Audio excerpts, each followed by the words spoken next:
Hello, we're here with Tash Joslin from MoJo today. Tash, a very warm welcome to Spotlight. How are you today? Very good. The sun is shining, so all is good. Love this time of year, coming into spring, so feel good. Brilliant. Well, really looking forward to this interview with you today. So let's kick off with my first question, Tash, which is, can you tell me a little bit more about you, about MoJo, and also how long have you been in business now? So, I'm Tash Joslin. I'm co-founder of MoJo, which is a data strategy consultancy. We've been running for 4.5 years, and what we focus on is to really help businesses to make the most of their data, to be able to deliver growth and help them to manage their business more effectively. Me and my co-founder, we both come from a data consultancy, marketing, advertising agency background, with 20 years experience of using data to support large businesses like Tesco, O2, EasyJet, IKEA, National Trust, so really big players who had some really big databases and of customers. And we really felt that we could share our experience with some organisations who were slightly smaller than that, to be able to help them to really access their data, to be able to deliver the growth and the management and the marketing that they could really release by understanding how they could use their data more effectively. Amazing. So Tash, what do you feel makes you stand out within your sector and perhaps from your competitors? Yeah, I mean, it's a very good question. Where we stand for is really about, and our purpose is really to make people feel more confident in using their data. So we firmly believe that you need to be able to use the data to deliver impact. It's not enough just having the data. So we really start to focus on what the people within a business, what they need, but also understanding what the businesses need to start to achieve. Whereas a lot of our competitors will start with the technology and the data and work upwards to be able to create those beautiful foundations of data. Whereas we go, right, actually, what do the people need and what do the business need? And then what is the data and technology that is required to support that? Great. Yeah, totally understand. And so can you tell us a little bit about your business journey with MoJo so far? Yeah, I mean, like any business, it's always had its ups and downs. I mean, when we started in December 2018, which was just before Brexit happened. So that obviously had quite a big impact for businesses, through just feeling a bit of insecurity and just understanding that where they were. So that had a big impact. And then when everybody started to feel a bit more confident, then COVID hit. So we had that for 2 years, and we had to adjust how we worked. So we were very much working remotely anyway, working in with clients, but we really had to then work with how businesses were transitioning. So working out where they were within their journey of becoming much more digital native and understanding how that they could then how we could support them in that function. But on a flip side of that, data became much more prevalent and much more sort of easily to be understood, the impact it has on the business. So I think in one level, it sort of raised the game of how data strategy especially can be really supportive for a business. So after COVID, we were able to really move forward with our business to be able to start getting new clients, and to start really putting the stronger foundations for the business. And we have had year-on-year growth, even though it has been quite an up and down 4 years. Great. Well, congratulations on year growth. That's not an easy thing to pull off, particularly over 4 years. So that's really exactly good. Exactly. Yeah. I mean, now our ambition is though to be able to work out how do we then grow faster. So it's like we've had growth. We probably started off from a position where we were reasonably safe in our expectations and our targets, but actually now it's just like, how do we really challenge ourselves to have more of an exponential growth, and to scale from a two-person consultancy to be able to have something which is easier to go to market with, to be able to really position ourselves within our target audience to be able to feel that we are supporting their needs and their business, which is probably our biggest challenge. Right. So yeah, so that was going to be the combination of my next question, which you've partly answered then, which is that future journey.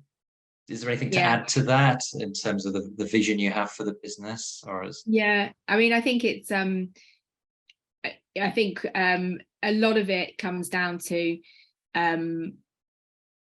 what our vision is and what our goal is that we need to achieve, ensuring that we're both in the right direction as two co-founders. That's really important, because we can go several different ways at this point. You know, we could continue being who we are, or we can become much more productized in what we do, to be able to scale from that perspective, or grow in becoming much more as a consultancy. So I think that's probably where we really need to understand what our plans are to be able to make that growth happen. Yeah, I think that answers your question. And you mentioned one key challenge, but in this very unpredictable world that we are in, what would be one or two challenges that you think could be ahead of you, that you could predict, if you were to be more at the ambitious end of your plans? I mean,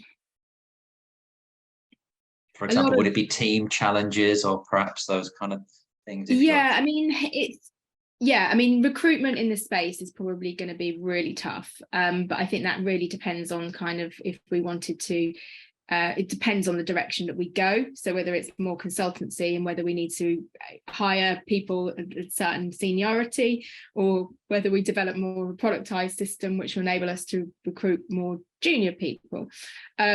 I think there is a skills shortage within data and technology. So being able to homegrow our own people might be quite a good one to be able to drive that forward. But also investment into developing people's careers from quite a young level. And you know, there's always a challenge of running a small business, is that, you know, we want to make sure that we have our ongoing pipeline supported. We have got ongoing recurring work with some of our clients, but you know, we still have, you know, we have reserves in place, so we've maintained our cash flow for X amount of months, but we're always chasing the new clients. And you know, at the end of the day, acquisition is always a challenge. So understanding how we can acquire new customers to be able to give us the confidence to be able to start recruiting is probably that kind of, you know, that balance equation of where to go and how to actually move forward and how to grow. And then probably an equation which comes in also is, then do we take funding? We've been self-funded to this point, but actually do we then to grow, to overcome some risk in sort of like recruiting people to be able to grow, do we get funding? But that's a different decision and a different direction of what the businesses will go in, but whether we need to do that. Well, I think you nicely summarised the whole plethora of challenges a business owner has to face. Yeah. So if you look back over your 4-year journey so far, what would you say is your biggest lesson in business so far, if you were to pick one? Again, it's a really good question. And I think there's a lot to learn. I think it's like coming into it with 20 odd years of experience of understanding of working with large businesses on large scale projects, being an expert in a data field within an area. It's almost like having to unlearn some of those kind of approaches, because actually running your own business is about really getting your hands dirty and challenging areas of your own skill set that you might not have developed. So even though you might be an expert in certain areas, really understanding that you need to develop some skills in other areas to be able to be that rounded business owner. So being open to learning is probably one of the biggest things that I've learned. No, that's good. That's a really good share as well. So Tash, if you could be transported back in time and go back to 18, meet Tash at 18, what's the one piece of advice you would give her about being in business or starting a business? I think it's about really being focused on what you want. I think really establishing what is important to you and actually focusing your own action strategy around that. I think that's what, and also find something which you're really passionate about, to be able to have that kind of energy behind what you're doing to be able to be successful. Yeah, brilliant. Okay. So when we look back at 4-year journey you've been on, the aspirations you've got for the business, what inspires you to keep doing what you're doing? Oh, that's a very good question also. I mean, I think for me, I think I just haven't quite fulfilled my potential yet. So there's probably a desire to grow a business, which I feel proud of, and enjoy being part of, and help solve problems that I can then help share with other people to be able to deliver interesting projects.